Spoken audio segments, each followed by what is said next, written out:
అందరికీ నమస్కారం. నా పేరు శ్రీనివాస్. మీరు చూస్తున్నారు Srinu social connect YouTube channel. Friends, ఒక మంచి టాపిక్తో మీ ముందుకైతే వచ్చా. లైక్ చేసి సపోర్ట్ అయితే చేయండి. ఇంకా మంచి మంచి వీడియోస్తో మీ ముందుకైతే వస్తా. ఇక లేట్ చేయకుండా టాపిక్లోకి అయితే వెళ్ళిపోదాం. నిన్న royal Challengers Bengaluru versus Delhi Capitals మ్యాచ్లో రాయల్ ఛాలెంజర్స్ బెంగళూరు ఓడిపోయింది. ఏంటి బ్రో, అసలు రజత్ పటీదార్ ఏంటి ఇలాంటి తలతెక్క పని చేసినాడు? పనికి రాని నిర్ణయాలు తీసుకున్నాడు. సరైన డెసిజన్ తీసుకోలేదు కాబట్టే రాయల్ ఛాలెంజర్స్ బెంగళూరు ఓడిపోయిందని చాలా మంది అయితే కామెంట్స్ అయితే చేస్తున్నారు. అది నిజమే, అవునా కదా?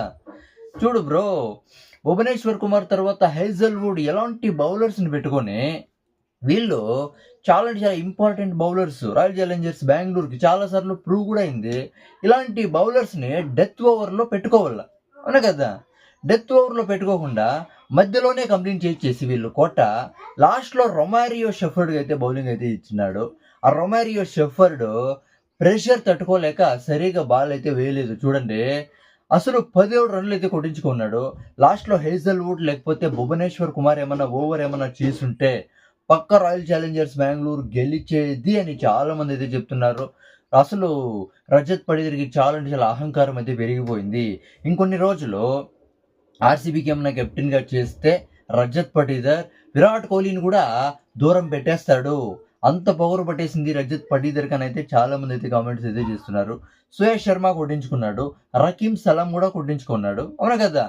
వీళ్ళు ఇంపార్టెంట్ బౌలర్సే, కానీ వీళ్ళకన్నా ఇంపార్టెంట్ బౌలర్స్, ఎక్స్పీరియన్స్డ్ బౌలర్స్, చాలాసార్లు ప్రూవ్ చేసుకునే బౌలర్స్.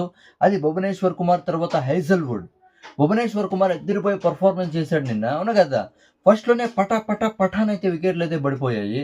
పక్క రాయల్ ఛాలెంజర్స్ బెంగళూరు గెలుస్తోంది అని అనుకునింది. ఈవెన్ హేజల్వుడ్ కూడా వికెట్లు తీయకపోయినా కూడా చాలా కంట్రోల్ అయితే చేశాడు స్కోర్ని, అవునా కదా? భువనేశ్వర్ కుమార్ తర్వాత హేజల్వుడ్ని ఫైనల్లో పెట్టుకుంటే 19th తర్వాత 20th ఓవర్ ఏమన్నా పెట్టుకుంటే మధ్యలో ఏమన్నా అడ్జస్ట్ ఏమన్నా చేసుకొని ఉంటే పక్క రాయల్ ఛాలెంజర్స్ బెంగళూరే గెలిచేది.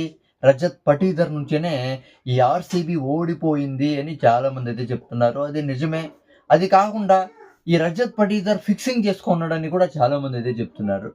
ఫిక్సింగ్ అవన్నీ ఫేక్. ఫిక్సింగ్ చేసుకోవడానికి కుదరదు. మనం అనుకోవచ్చు ఫిక్సింగ్లు చేసుకుంటారు, అవి చేసుకుంటారు, ఇవి చేసుకుంటారని, కానీ ఫిక్సింగ్లు అంతా జరగవు, అవునా కదా? కానీ రజత్ పటీదర్ ఎందుకు అందరికీ తెలుసు, క్రికెట్ ఫ్యాన్స్ అందరికీ తెలుసు చాలా ఇంపార్టెంట్ బౌలర్స్ అని. వీళ్ళకి డెత్లో బౌలింగ్ ఇవ్వాల, 19th 20th ఓవర్ ఇవ్వాల్సింది. ఎందుకు వీళ్ళు కోటాన్ని మధ్యలోనే పూర్తి చేయించడని ప్రతి ఒక్కరికి డౌట్ అయితే వస్తుంది.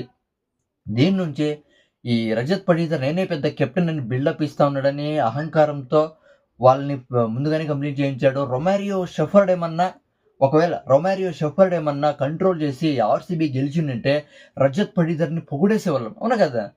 అబ్బా, ఏం మైండ్ రా రజత్ పటీదర్ది. రజత్ పటీదర్ నిజంగా చాలా టెక్నికల్గా ఆలోచించి రొమారియో షెఫర్డ్కి బౌలింగ్ ఇచ్చాడు. అంటే రజత్ పటీదర్ సరైన డెసిషన్ తీసుకున్నాడు. ఒకవేళ రొమారియో షెఫర్డ్ ఏమన్నా మ్యాచ్ని గెలిపించింటే రజత్ పటీదర్ అదిరిపోయే ఒక సూపర్బ్ డెసిషన్ తీసుకున్నాడు అని మనం పొగిడిందాము, అవునా కదా?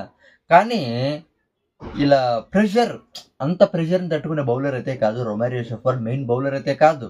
అలాంటి వాడికి బౌలింగ్ ఇచ్చి రజత్ పటీదర్ ఇప్పుడు వివాదాల్లోకి వెళ్ళిపోయినాడు, అవునా కదా? నిజంగా రజత్ పటీదర్ ఫిక్సింగ్ చేసుకున్నాడని చాలా మంది అయితే అంటున్నారు.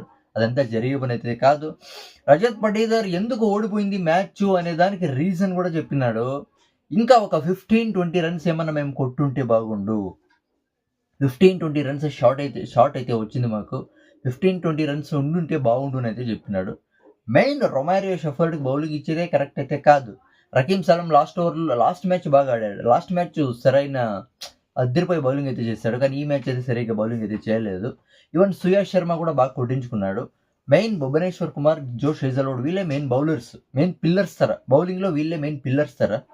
వీళ్ళకి 19th 20th ఓవర్ కేటాయించల్లా. మధ్యలో కొంచెం అడ్జస్ట్ చేసుకున్నా కూడా లాస్ట్లో మాత్రం వీళ్ళు చాలా ఇంపార్టెంట్గా మారే బౌలర్స్, అవునా కదా? అలాంటి బౌలర్స్ని వదిలేసి రొమారియో షెఫర్డ్ ఎందుకు మధ్యలోనే వీళ్ళ కోటాన్ని 4 ఓవర్లు ఎందుకు పూర్తి చేయించాడు? దీని గురించి మీరేమి కూడా కామెంట్ అయితే చేయండి. రాయల్ ఛాలెంజర్స్ బెంగళూరు ఓడిపోవడానికి రజత్ పటీదర్ వరస్ట్ డెసిషన్ రీజనా కాదా మీరైతే కామెంట్ అయితే చేయండి. నా ఎక్స్ప్లెనేషన్ ఇస్తే సబ్స్క్రైబ్ చేసి సపోర్ట్ అయితే చేయండి, లైక్ చేసి సపోర్ట్ అయితే చేయండి.